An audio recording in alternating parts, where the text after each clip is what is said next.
Buenas noches a nuestros televidentes. Bienvenidos a la presentación de nuestra serie Documentos. Hoy es una fecha importante para el país.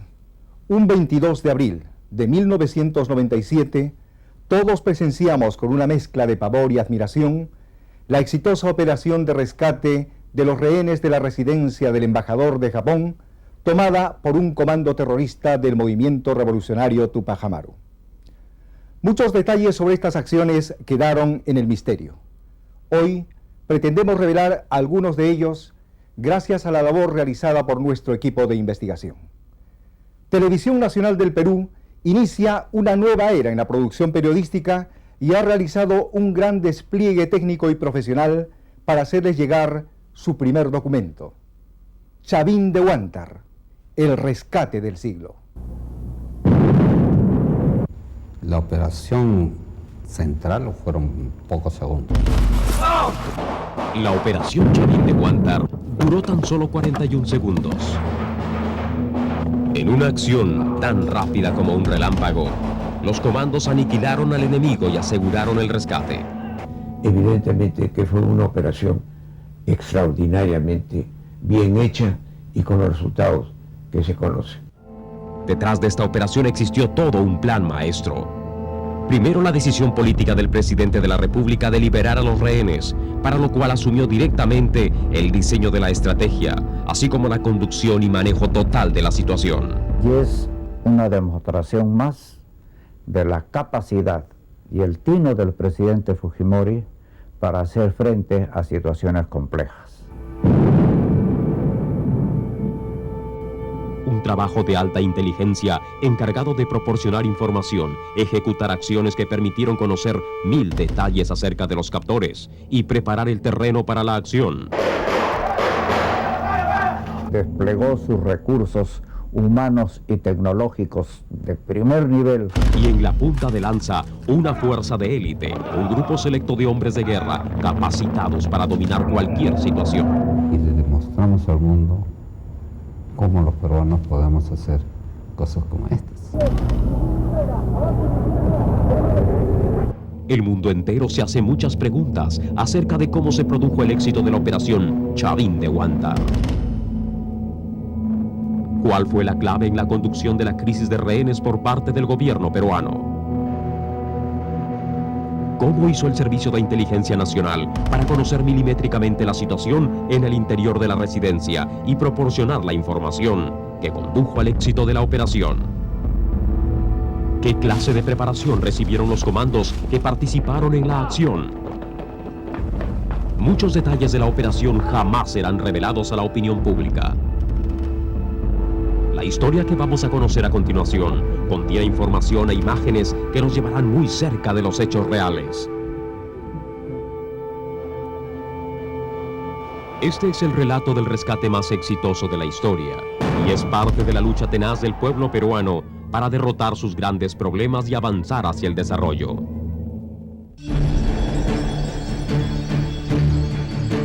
Durante la década de los 80, el Perú fue devastado por dos de las organizaciones terroristas más sanguinarias del mundo. Con coches bomba, asesinatos y apagones por doquier. El cuadro de muerte y destrucción se repitió día tras día. Sendero Luminoso y el MRTA ocasionaron más de 20.000 muertos e incalculables pérdidas con la destrucción de propiedad privada, instalaciones públicas, industrias y servicios básicos. Mientras la violencia terrorista minaba las estructuras, la hiperinflación destruía la economía del país, que a estas alturas se hallaba convertido en un paria internacional. Un país al que se le cerraban las puertas, negándosele el derecho al desarrollo. Debe reconocerse. Al cerrar la década de los 80 e iniciar los 90, el país había agotado sus reservas y enfrentaba la peor crisis política, social y económica de su historia.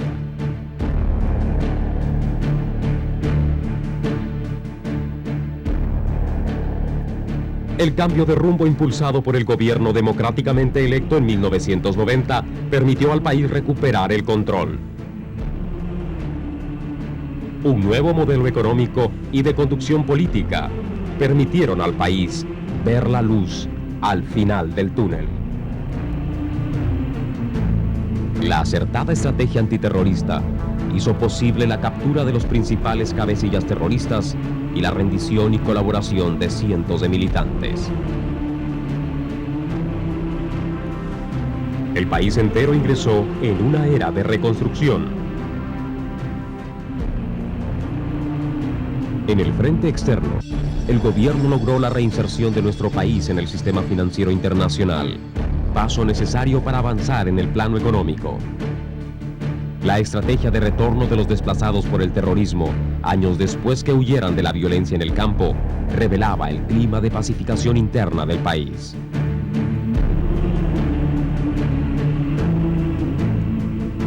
Los grupos terroristas fueron derrotados política y militarmente en el campo y la ciudad. Sin embargo, en algún punto del país, la subversión pudo mantener un número insignificante, pero peligroso, de fanáticos dispuestos a hacer uso de la violencia.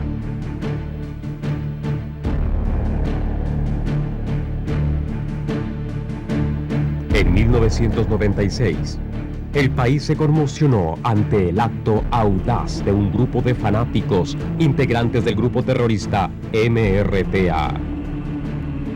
Este movimiento había sido borrado del mapa por la firme y certera acción del gobierno. Pero una célula perniciosa sobrevivió, escabulléndose en la selva del Amazonas. Estaba al mando de Néstor Serpa Cartolini,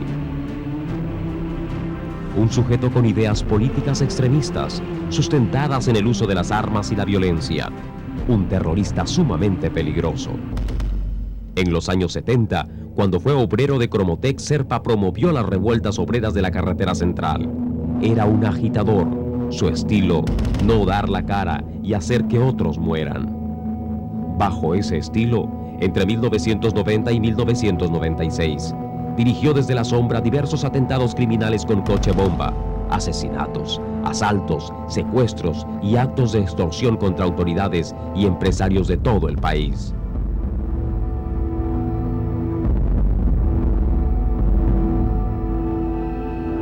Cuando las fuerzas del orden aniquilan al MRTA mediante la captura de sus cabecillas y militantes, Néstor Serpa queda al mando de un raleado grupo de seguidores fanatizados.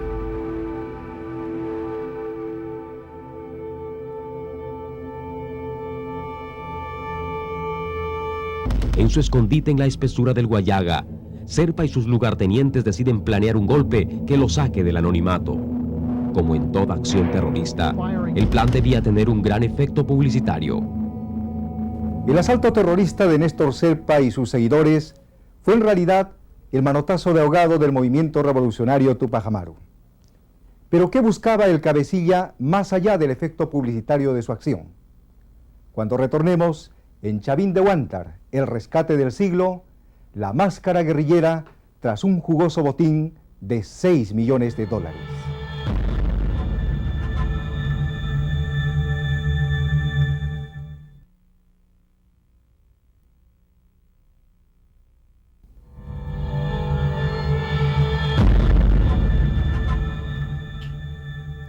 La acción desesperada de Néstor Serpa Cartolini al asaltar la residencia del embajador de Japón no solo buscaba la liberación de sus secuaces, sino también la extorsión de cientos de empresarios que allí se encontraban.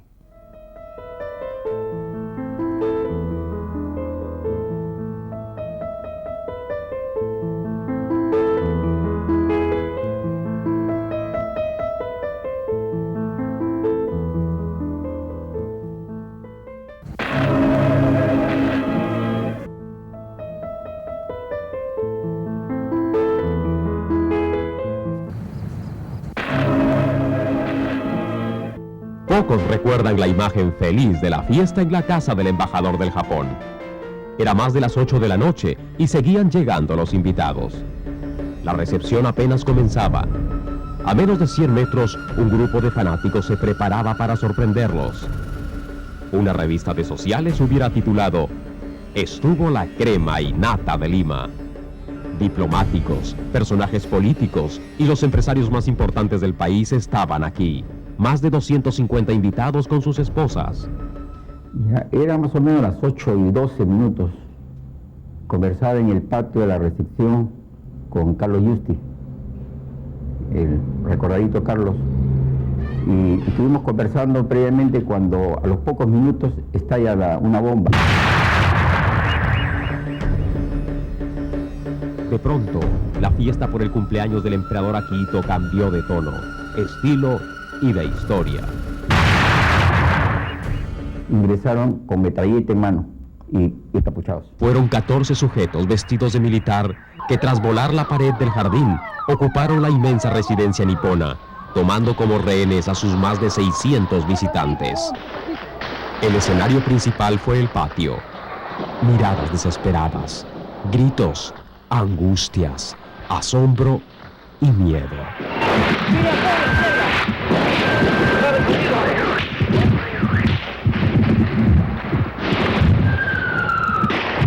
Son 8 de la noche con 25 minutos. En la calle más desesperación.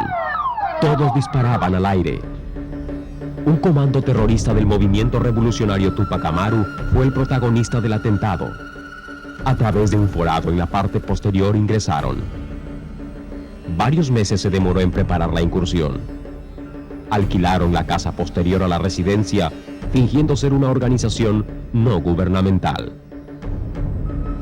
Luis Néstor Serpa Cartolini se autodenominó Camarada Evaristo y encabezó, tal vez, el último ataque emerretista. Cuando esta intervención del movimiento Tupac Amaru se produce en la Embajada de Japón, prácticamente la subversión estaba derrotada. Luego de las balas vinieron los gases lacrimógenos. El ambiente en el interior de la casona se hizo irrespirable. La mayoría de gente primero no sabía nada que qué cosa está pasando, pero sí sabía de sonido de bomba. Una cámara de televisión logró ingresar al jardín principal. Entre el desconcierto de ambos frentes, algunos rehenes lograron huir.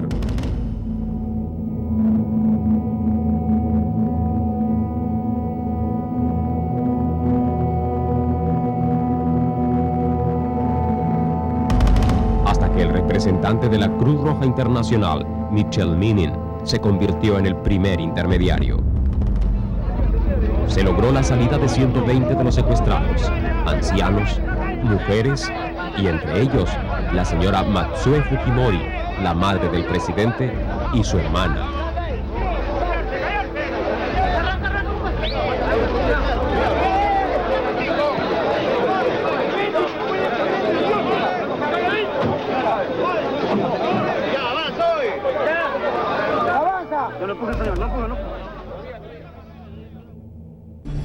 Había pasado más de una hora y el gas aún molestaba a los rehenes. El desconcierto era total. Más gente de lo normal durmió alrededor de la residencia. Los medios de información trabajaron sin parar. La policía redoblaba la seguridad y revisaba todo rincón de la calle. Todos se prepararon para una de las jornadas de terror más largas. Me salió, como diríamos, el indio, y me puse firme. Y le puedo asegurar que si hubo lágrimas, eran lágrimas internas, hacia adentro, pero jamás expusimos una lágrima hacia afuera. A esa hora, las primeras del día 18 de diciembre, el entonces ministro de Educación fue nombrado representante del gobierno. Los terroristas liberan a varios diplomáticos. Luego, 5 de ellos integrarían la comisión de negociadores ante el gobierno. Los terroristas exigían la liberación de 458 emerretistas presos, el pago de $6 millones como impuesto de guerra y el cambio del modelo económico del gobierno. Al día siguiente, el presidente emite un comunicado a la comunidad internacional, especialmente al presidente Bill Clinton, en la que garantizó la vida de los rehenes. Iba a actuar, pero con estrategia. Los japoneses pensaban que una intervención militar era pues así al choque, ¿no? Como se han hecho en otros rescates.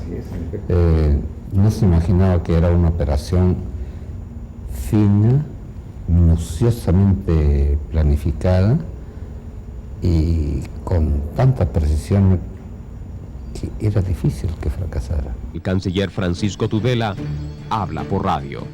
El comando que controla la embajada es un comando bien entrenado, bien armado. Todos los presentes buscamos una solución a esta crisis y hacemos votos porque esa solución sea una solución definitiva. Los emerretistas insistieron en sus demandas y advirtieron sobre la posibilidad de tomar medidas extremas en el caso que no se atendieran sus pedidos. Entonces, el presidente decidió hablar al país a través de la televisión. La propuesta es concreta, que los captores depongan las armas ante una comisión de garantes y que faciliten la evacuación de todos los rehenes, sin excepción. La bandera japonesa flameaba en la residencia. El ministro japonés de Relaciones Exteriores visitó Lima con el fin de asegurar la vida de los rehenes. En todo el mundo las voces se sumaron en ese sentido como un solo pedido. En el frente interno, los familiares de los rehenes, grupos políticos, religiosos y todo personaje público exigían saber cuál era la salida al problema. Un político liberado por los subversivos llegó a pedir la legalización del MRTA. Nos encontramos en una situación dificilísima y muy delicada, cuya solución pacífica es compleja, pero indispensable. Mientras tanto, los medios de información de todo el mundo tenían como su principal centro de noticias la calle frente a la residencia japonesa y la crisis de los rehenes. Cada movimiento, cada declaración al respecto y sobre todo cada acción presidencial eran seguidas, narradas, analizadas y servían como tema de debate. La historia escribía como título Un verano sangriento y el principal actor tenía frente a todos una férrea posición: no ceder ante la presión. No fue una aparente dureza, fue firmeza, ¿no? Por supuesto que los japoneses, el gobierno de Japón, y creo también un buen porcentaje de la ciudadanía japonesa estaba preocupada por esta situación y que, claro, había, como fue en anteriores oportunidades, buscar alguna modalidad de arreglo. Y entonces, primero vino el canciller Ikeda, luego algunas misiones, aquí había un representante permanente, y luego la misión del señor Komura, actual canciller del Japón. Pero en cada caso, tuve que mantenerlos tranquilos, darle informaciones que me permitieran a mí ir avanzando en la estrategia, en las dos estrategias alternativas, una la salida pacífica y otra la de la operación de rescate militar. El 22 de diciembre fueron liberados 225 rehenes. El 25, día de Navidad, se liberó a un diplomático japonés. El 28, otros 20 fueron liberados. A los 3 días, 2 rehenes más dejan la residencia. Y el 1 de enero de 1997, son liberados 7 secuestrados más, quedando en cautiverio 74 rehenes. El mismo día del secuestro, el presidente Alberto Fujimori concibió la estrategia en una cochera ubicada al sur de la ciudad de Lima. Fue el lugar permanente de reunión del Triángulo Victorioso. Lo veremos después de la pausa.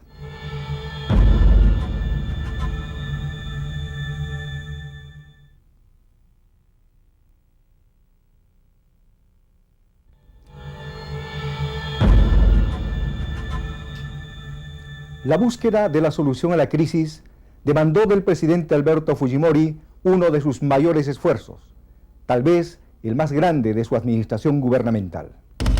Lo cierto es que la misma noche en que los terroristas asaltan la residencia del embajador japonés, el presidente de la República, ingeniero Alberto Fujimori, toma en sus manos el control de la situación. Él plantea la solución de dos maneras, dos expresiones de un mismo objetivo. Por un lado, la salida pacífica, por otro, la acción de contingencia militar. Ambos caminos plantean serias dificultades. Serpa se proponía a toda costa no solo liberar a los terroristas presos y cobrar un jugoso botín, sino que planteaba exigencias como la expresada en una de sus cartas. En ella, Serpa pretende presionar al gobierno a cambiar la política económica, algo imposible de cumplir por un país que lucha contra el atraso y la pobreza. La opción militar implicaba, por otro lado, un elevado riesgo. Cualquier cálculo sobre una acción de rescate provocaba pavor. Tanto la salida diplomática como la solución militar debían permitir, sobre todas las cosas, preservar la vida de los rehenes sin hacer concesiones que en el futuro pudieran afectar la seguridad y la paz. Todos los presos del MRTA cumplen penas por graves delitos de terrorismo, asesinatos, atentados y sedición. Ponerlos en libertad hubiera significado para el país volver a un estado de guerra interna de impredecibles consecuencias. El presidente dirige y supervisa la estrategia integral. Con firmeza se hace cargo de la búsqueda de una salida negociada y traza un plan de contingencia cuyo desarrollo es encargado al doctor Vladimiro Montesinos. La misma noche de la incursión terrorista, se constituye un grupo de trabajo encabezado por el propio presidente Fujimori e integrada por el doctor Montesinos y 3 coroneles del ejército. Desde la primera reunión se tiene un claro objetivo. Al día siguiente se construye esta maqueta, alrededor de la cual se ensayan diversas alternativas. Durante esos días, el jefe de Estado efectúa un diario recorrido hacia una zona de la ciudad. En una cochera dentro de las instalaciones del CIN, las ideas fluyen y se afina la estrategia y el plan de acción. Trabajamos en un garaje del CIN, donde tenía un dormitorio. Y en ese garaje teníamos la maqueta. La maqueta lo tuvimos a partir del tercer día, completo. En la medida que pasaban los días teníamos las fotografías. Ahí, en primer lugar, conversamos con el doctor Montesinos, un coronel del Servicio de Inteligencia, y luego convocamos a 3 militares, 3 coroneles. Cada uno especialista en diversas áreas. Y ahí nos reuníamos para de muy tarde hasta avanzadas horas de la madrugada para discutir el plan. La primera semana de enero, 15 días después de la toma, se inicia la construcción de la réplica, una copia lo más exacta posible de la residencia del embajador Aoki. Paralelamente, el presidente Fujimori, a través de su representante, cumple acciones en busca de una negociación. Su posición es muy firme. No está en los planes usar la fuerza, pero tampoco habrá concesiones irracionales para los captores. Yo pienso que los peruanos hemos mostrado al mundo porque somos capaces. Fuimos el foco de atención de cuantos medios de comunicación había en el mundo.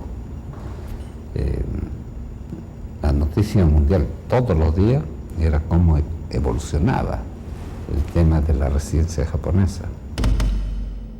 Entre tanto, el Servicio de Inteligencia ejecuta un trabajo silencioso destinado a conocer la situación dentro de la residencia. El objetivo de fondo, estudiar una salida militar basada en un trabajo de alta inteligencia. Una serie de eventos aparentemente incidentales vendrían a constituir, como se explicará más adelante, acciones de carácter táctico para provocar la reacción de los terroristas y ejercer el control. El presidente es enfático en exigir al Servicio de Inteligencia y a los comandos un plan que garantice el éxito. Al mismo tiempo, exige a los terroristas respetar la salud de los rehenes. El 3 de marzo, el jefe de Estado llega a efectuar un importante ofrecimiento a los secuestradores. Una salida a Cuba con todas las seguridades. La oferta es rechazada. Serpa apuesta por lo irracional. Tras un inicial deseo de negociación, los secuestradores deciden a mediados de abril endurecer su posición. Se comunican diariamente con la prensa extranjera, pero dilatan el diálogo con el gobierno. El 21 de abril, la situación llega al límite. Néstor Serpa decide cerrar el círculo de presión contra el gobierno, prohibiendo la atención médica a los rehenes enfermos. La salida pacífica se tambalea terriblemente. El presidente Fujimori, junto a su grupo de trabajo, evalúa la situación y concluye que ahora más que nunca la vida de los rehenes corre grave riesgo y decide activar los mecanismos de la segunda opción. En la próxima secuencia, 41 segundos a la gloria. La operación más rápida de todos los tiempos fue parte del rescate del siglo.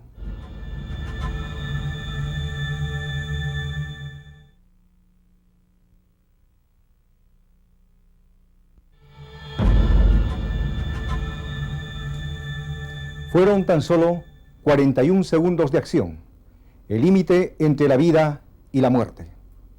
Chavín de Huántar. Es la mañana del 22 de abril. Este es el movimiento de hombres en las galerías subterráneas, construidas especialmente para la incursión.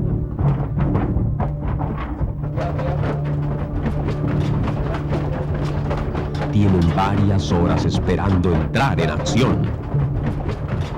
En la sala de comandos, dentro del túnel, los efectivos están en directa comunicación con el Mando Supremo. Se efectúan los últimos ajustes.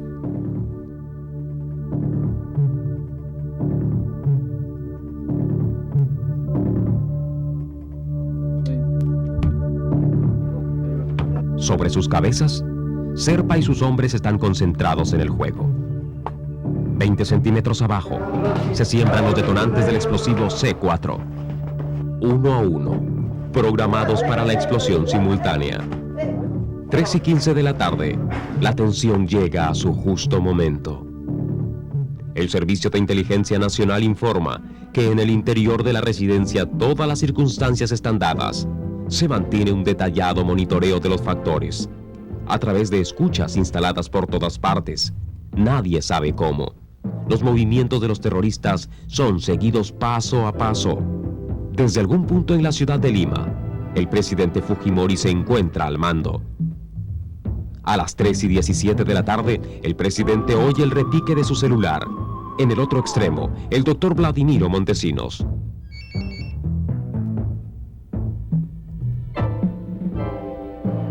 Sí, señor.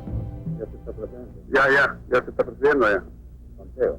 Sí, ya está todo ya en regla, no hay absolutamente nada. Están abajo toditos. ¿Y el hombre sabe? Sí, están abajo toditos. ¿Quién es el de arriba? Un lechoncito nada más. ¿Varón? Sí, Chancho y Chanchitos abajo. Ya. Perfecto. El presidente Fujimori ordena el inicio de la operación. Una columna ingresa por el lado posterior izquierdo con equipos de escalada.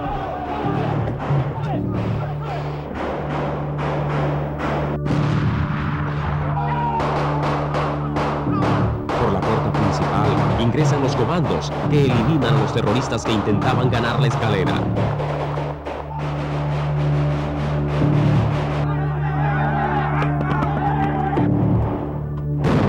En la parte posterior central se hace un boquete que da ingreso a otro número de comandos.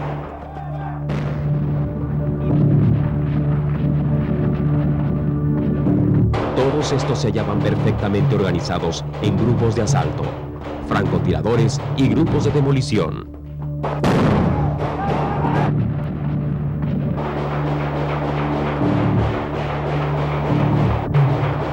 Un fuerte contingente ingresa por la escalera de la terraza.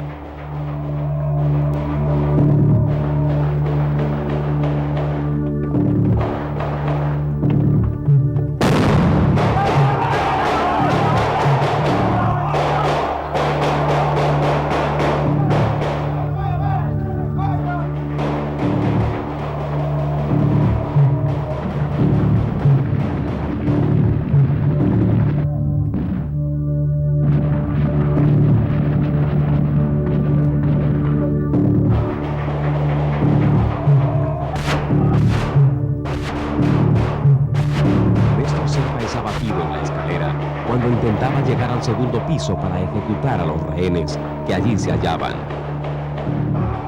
La fuerza de asalto realiza minuciosamente su trabajo.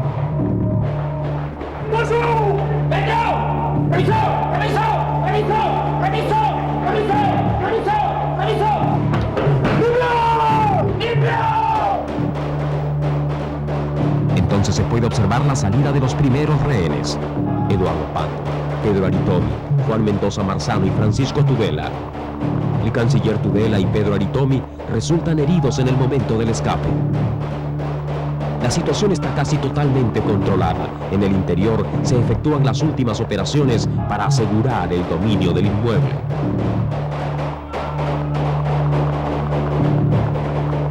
Los efectivos militares cubren la salida de Samuel Matsuda, Felipe Ramírez del Pido, Carlos Blanco, Luis Chanchín y el padre Juan Julio Witch.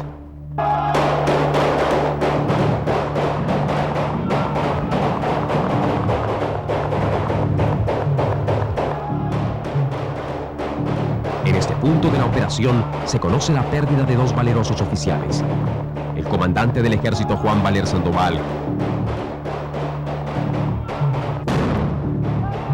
y el capitán Raúl Jiménez. El primero es abatido por un terrorista cuando cubría la salida del canciller Francisco Tudela.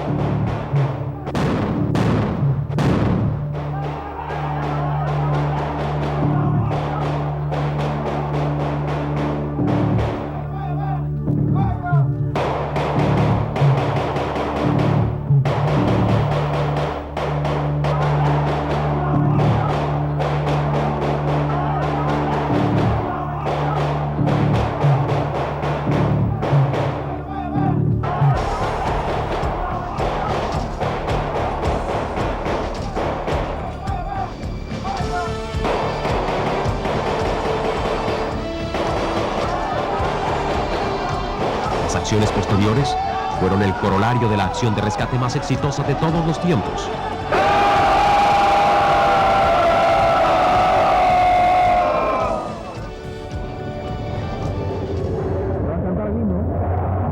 Una hazaña cuya ejecución se debe a la acertada dirección del presidente Alberto Fujimori, al invalorable trabajo del Servicio de Inteligencia Nacional y al inmenso coraje de los valerosos comandos que participaron en esta operación.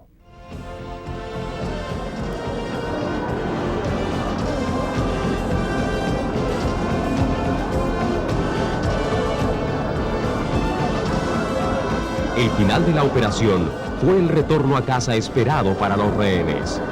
El país queda una vez más a salvo.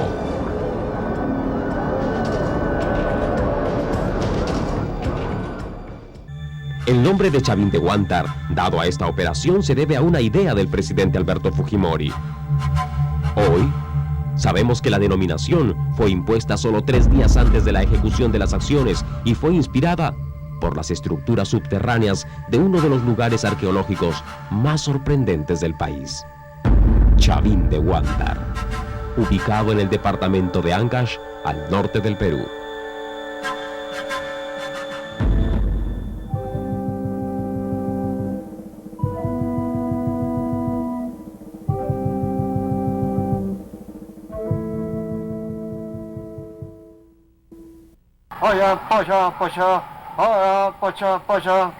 Un gran chamán o un gran sacerdote se imponían hace miles de años en este lugar. Un imponente complejo arquitectónico de piedra, construido a más de 3.000 metros de altura, en medio de una inclemente zona, fue el escenario de lo místico y el poder. Aquí se expresó y dejó sus huellas, hace cientos de años, la primera cultura del antiguo Perú, que inició la organización de un estado 1200 años antes de Cristo. Devotos de lo mágico y religioso no escatimaron esfuerzos y construyeron, con una gran movilización de hombres y gran técnica, este gran centro ceremonial. Fue un centro mágico religioso de enorme importancia en la aurora de la civilización de nuestro país. El pueblo andino siempre fue agrícola. En esta etapa alcanzó un notable desarrollo. A la tierra le debían los alimentos que sembraban y al agua la bondad de hacerlos crecer. Ambas eran fuerzas sobrenaturales a las cuales adoraron como dioses. pensaron de que con ritos, con ceremonias, con ofrendas, podían doblegar la voluntad de los seres sobrenaturales que estaban detrás de esas fuerzas. El complejo ceremonial fue concebido desde un inicio. Construido en forma de U, tiene 2 plazas, una circular y otra cuadrada más grande. Está rodeada por pirámides truncas de barro y piedra que cubren las famosas galerías de Chavín de Huántar. Los monumentos de Chavín de Huántar semejan una colmena de abejas, porque en el interior hay una serie de galerías, una serie de túneles, si se quiere. Todo el templo era la fuerza y el poder. El lugar más preciado y secreto eran las 12 galerías, construidas de piedra. Eran pasajes a manera de laberintos que conducían a varias habitaciones. Una de ellas debe su nombre a esta característica. Es una galería de 2 plantas con ductos de ventilación y canales de irrigación. La galería denominada de los cautivos presenta piedras que sobresalen del muro del pasadizo. Se piensa que sirvieron para colgar a los prisioneros, personas destinadas al sacrificio, como ofrendas a los dioses. La galería más grande presenta un gran corredor con pequeñas habitaciones. Al final hay una galería con una entrada trapezoidal. Se le llama la galería de la doble ménsula. La más importante de todas es la más pequeña. Su corredor es estrecho y conduce a un compartimiento cuyos pasadizos forman una cruz. Aquí se guarda una gran piedra tallada en forma de lanza o gran colmillo de casi 5 metros de altura. Es la galería del lanzón. Figura a un ser que no podemos interpretar en su justa medida, un ser algo demoníaco, por lo menos a la vista de hoy. Las galerías también guardan las cabezas clavas que en un principio estuvieron colocadas alrededor del complejo. No se sabe cuánto tiempo ni cuánta fuerza humana demandó hacerlos. Una alta inteligencia y un alto grado cultural llevó a estos antiguos hombres andinos a realizar esta obra. Es probable que haya sido el principal centro ceremonial del siglo, un lugar para sacerdotes que dominaban la región. Es probable que este esfuerzo haya sido la inspiración para organizarse y crecer como pueblo. Después de 3 siglos, ha sido la inspiración para modernos peruanos que lucharon por dominar una situación y se organizaron estratégicamente para una exitosa acción militar.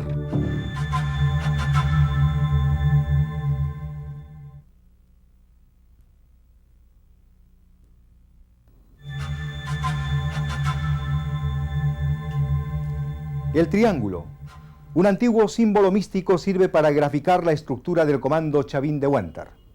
El presidente Alberto Fujimori en la conducción estratégica y la decisión político-militar, y en la base, el Servicio de Inteligencia Nacional y la Fuerza Operativa de los Comandos. Chavín de Huántar es una concepción netamente peruana. Un admirable monumento de la antigüedad y el modelo de operación de rescate exitoso hablan al mundo. Yo pienso que los peruanos hemos mostrado al mundo lo que somos capaces. Fuimos el foco de atención de cuantos medios de comunicación había en el mundo. La noticia mundial todos los días era cómo evolucionaba el tema de la residencia japonesa. Pues bien, cuando el día 22 de abril ven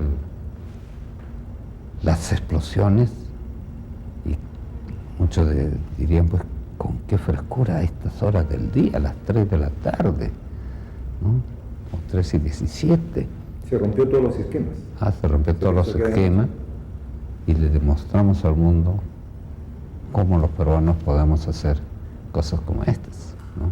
Entonces es un logro del país que se mostró al mundo. Como ingeniero y matemático, el presidente Fujimori manejó la situación desde un principio con mucho cálculo. Mantuve la serenidad, me dije, bueno, esto va a ser un problema que va a durar un buen tiempo. Vaya, qué problema se me ha presentado ahora que estaba en esa época todo tranquilo. Y bueno, dije, habrá que cranear pues alguna forma. Kenji, su hijo menor, intentaba comprender la situación. Me dice, y papi, ¿y ahora qué vas a hacer? Déjeme pensar. Y a los pocos minutos insistía, ¿pero qué vas a hacer? Pero déjame. Entonces, bueno, y entonces entre esas, la preocupación mía y naturalmente la pregunta que seguramente todos hacían, ¿no? Representado con esa frase de mi hijo, estaba el gran problema. Bueno, dije, a cada problema hay solución. Lo buscaré. Todas las preguntas sobre una salida para la crisis tuvieron una firme respuesta. En los primeros 4 días no dije nada, tanto que fui muy criticado, porque el presidente de la República no se pronuncia sobre un problema que había tenido pues una trascendencia internacional. Pero claro, había tomado esta decisión de medir hasta dónde llegaban los del MRTA para, de acuerdo a eso, dar la respuesta. Y como todos recuerdan, la respuesta fue extremadamente dura, firme,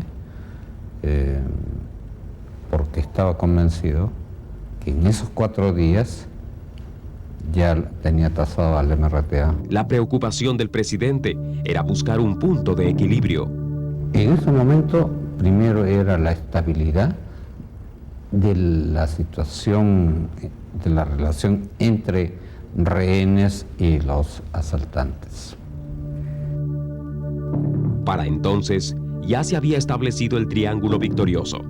El presidente Fujimori como estratega y conductor del plan, el asesor del Servicio de Inteligencia Nacional, Vladimiro Montesinos, y los altos oficiales del SIN. En total, solo 6 personas participaron en las reuniones que noche a noche tenían lugar en el centro de operaciones. Pero alguien más participaba como observador.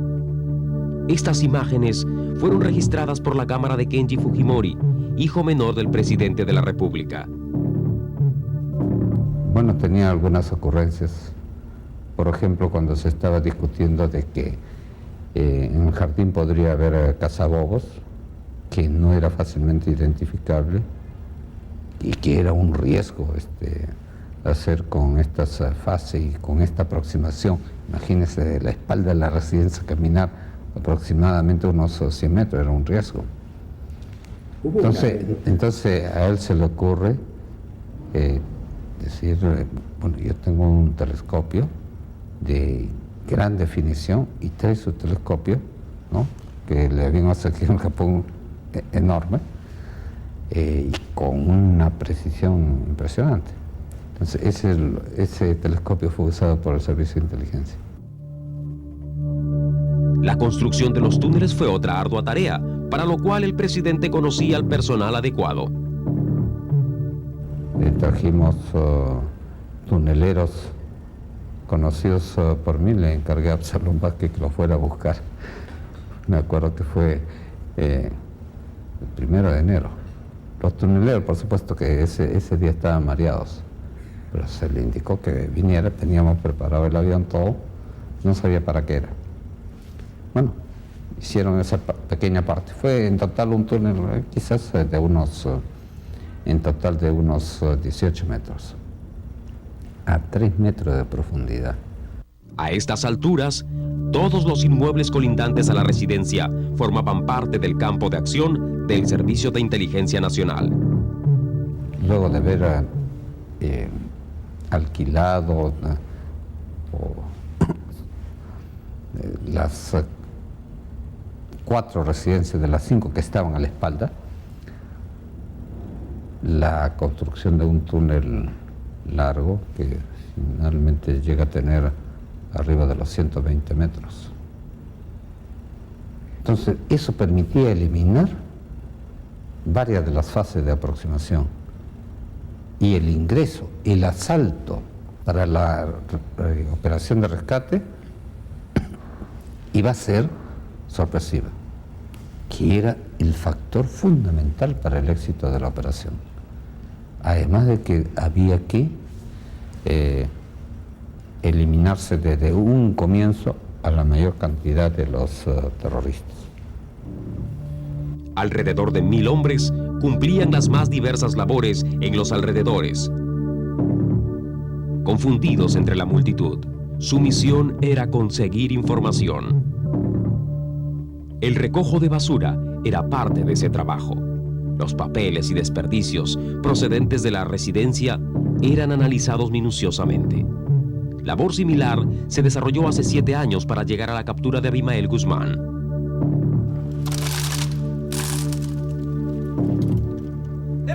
Entre tanto, una fuerza de élite, integrada por los mejores comandos de las Fuerzas Armadas del país, efectuaba un riguroso entrenamiento bajo la supervisión del doctor Vladimiro Montesinos, en la réplica de la residencia construida en Chorrillos. Cada paso fue ensayado una y otra vez. Las explosiones se ensayaron hasta en 7 oportunidades para lograr determinar la cantidad exacta de explosivos que se debía utilizar en la operación, sin dañar los pisos superiores de la casa, donde se encontraban los rehenes.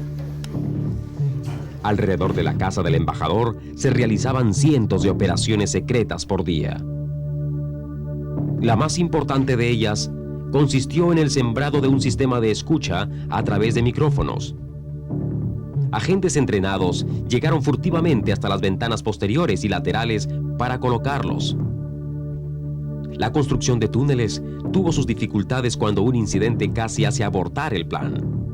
Para orientarse en la construcción del túnel, el ingeniero, que era un ingeniero que dirigía esta operación, de vez en cuando hacía una perforación hacia arriba y sacaba un palito, y desde arriba con el telescopio se buscaba dónde está el palito y en qué posición está el avance en el túnel.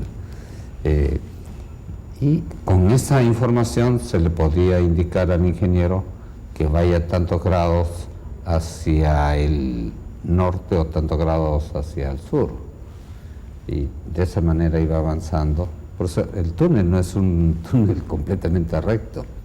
Fue un túnel que tenía su curvatura porque teníamos que ir haciendo correcciones para llegar a los puntos que les había trazado a este equipo. En algún momento el palito se empezó a mover, presidente. Bueno, justamente, se comenzó a mover y bueno, los de abajo creían que, que habían sido descubiertos. Se alarmaron, todos mantuvieron silencio, nadie se movió y por supuesto nadie trabajaba al interior, hasta que finalmente, desde uno de los departamentos que teníamos alquilado, se constató que era un gato el que estaba jalando el palito. El mando supremo y directo en el manejo de la situación. La inteligencia eficiente y oportuna para la toma de decisiones. La fuerza profesional de los comandos. Son el triángulo victorioso. Trabajamos en un garaje del CIN, donde tenía un dormitorio. Y en ese garaje teníamos la maqueta. La maqueta lo tuvimos a partir del 3er día, completo. Y en la medida que pasaron los días teníamos las fotografías.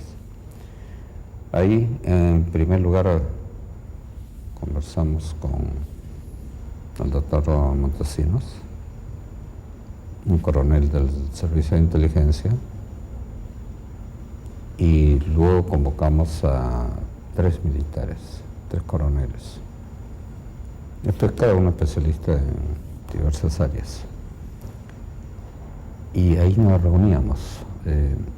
reuníamos para, de muy tarde,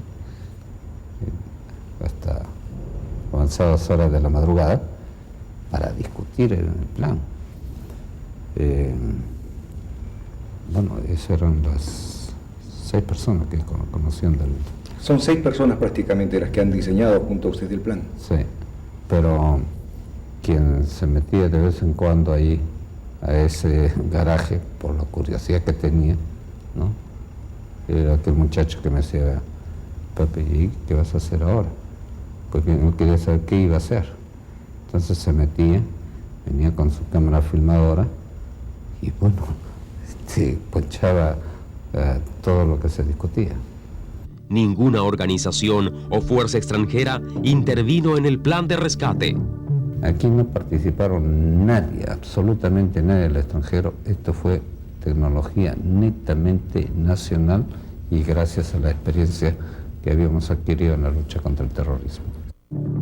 El mundo habla del modelo peruano. Realmente la toman como un ejemplo. En el Colegio Interamericano de Defensa que funciona en Washington, esta operación es tomada como un caso estudio, es decir, un ejemplo cuyo análisis contribuye a la formación de ese personal. Un caso sin comparación. A menudo, los conflictos de esta naturaleza han tenido un desenlace calamitoso.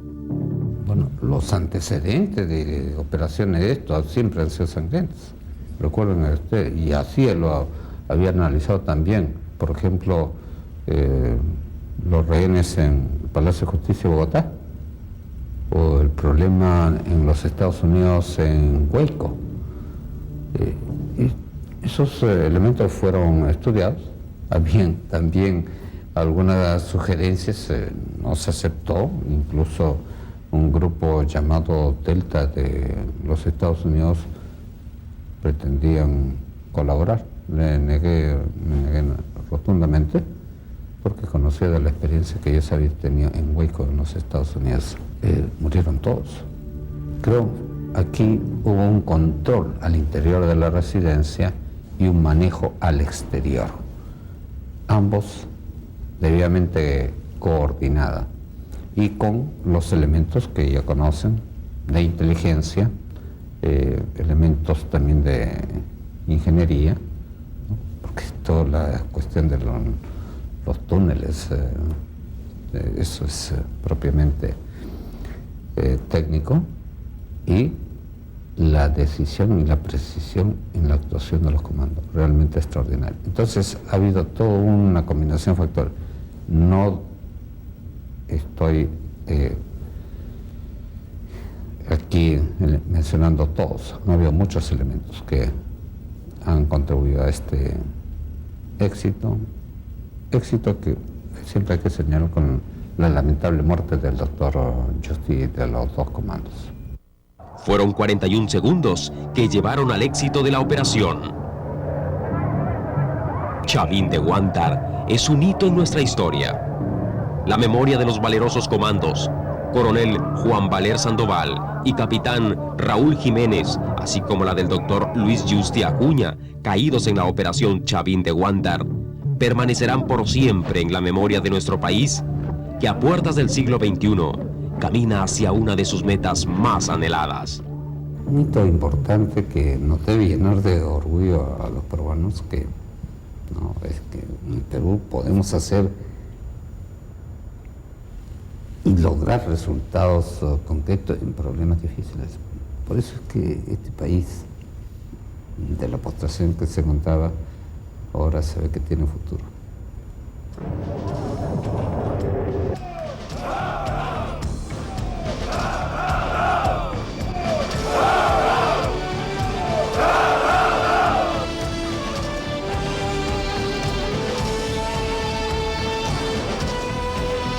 El rescate de los rehenes del 22 de abril de 1997 es un hecho que ha dado la vuelta al planeta. Son muchos los ejércitos del mundo que han solicitado la asesoría del Perú en esta materia. El éxito fue tan abrumador que se ha institucionalizado una cátedra a la que asisten oficiales de las Fuerzas Armadas extranjeras con el único afán de aprender el modelo peruano. La operación Chavín de Huántar es motivo de orgullo para nuestro país. En esencia simboliza el esfuerzo tenaz y la lucha de nuestro pueblo por alcanzar sus metas históricas. Televisión Nacional del Perú ha llevado a ustedes un documento que hoy, 2 años después de ocurrido, debe ser motivo de reflexión para todos los peruanos. Los invitamos a nuestra próxima edición.